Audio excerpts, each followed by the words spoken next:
తండ్రి కుమార పరిశుద్ధాత్మకు మహిమ కలుగునుగాక. ఈనాటి జీవవాక్యం. ప్రభుని కృప కలకాలము నిల్చును. ఆయన విశ్వసనీయత ఆకాశము వలె శాశ్వతముగా ఉండిపోవును. కీర్తన 89 వచనము 2. ప్రియ సహోదరి సహోదరులారా, దేవునిచే ప్రేమించబడుతున్న ప్రియ దేవుని బిడ్డలారా, దేవుని కృపను అనేక రకాలుగా వివరించవచ్చు. దైవ ప్రేమ, కరుణ, దయ, శాంతి, కనికరమును కూడా ప్రభుని కృపగా వర్ణించవచ్చు. ఇలా ప్రభుని కృప తనని నమ్మిన, చేరిన, ఆశ్రయించిన, ఆయన దయ కోసం, ప్రేమ కోసం అర్థించిన ప్రతి ఒక్కరికి లభించును. దేవుడు చూపించే ప్రతి ఒక్క మంచి విలువ దేవుని కృపయే. మానవాళికి క్షమాపణ, రక్షణ, విడుదల, స్వస్థత దేవుని కృప వలనే సాధ్యమగును. ప్రభుని కృప ఒక సమయానికో, ఒక ప్రాంతానికో, ఒక వ్యక్తికో పరిమితం కాదు. కొంతకాలం ఉండి మరికొంతకాలం పనిచేయనిది కాదు.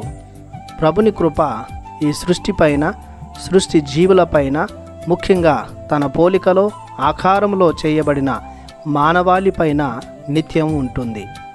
కాలాలు గతించవచ్చు, కొండలు కోనలు మరుగైపోవచ్చు, సూర్యచంద్రులు స్తంభించిపోవచ్చు, కానీ దేవుని కృప కలకాలం ఉండును. అలాంటి ప్రభుని కృప మనకుంటే చాలు. ఎరికో గోడలు అడ్డు వచ్చిన, ఎర్ర సముద్రము ఎదురైన, అష్టకష్టాలు పాలైన, ఎడారి లాంటి జీవితం ఎదురైన భయము పడనవసరం లేదు.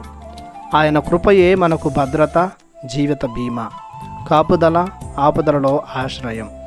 ప్రభు కృపను చూపించుటలో విశ్వసనీయుడు, నమ్మదగినవాడు. అందుకే బలహీనులమైన మనం ప్రభుని కృపను పొందుకొనుటకు నిత్యము ఆయనను ఆశ్రయిస్తూ మనం కూడా తగిన విశ్వాసాన్ని జీవిస్తూ ఉండాలి. ప్రార్థించుదాము. జీవముగల మా దేవా, మీ బంగారు పాదములకు వందనాలు చెల్లిస్తున్నాము. మీ కృపను, మీ విశ్వాసాన్ని బట్టి మాపై ఎల్లప్పుడూ చూపించమని, మేము సదా మీకు అంటిపెట్టుకొని జీవించేలా గొప్ప విశ్వాసాన్ని, యోగ్యతను మాకు దయచేయమని యేసయ్య పరిశుద్ధ నామములో ప్రార్థిస్తున్నాము తండ్రి. ఆమెన్. దేవుడు మిమ్ము దీవించునుగాక. ఆమెన్.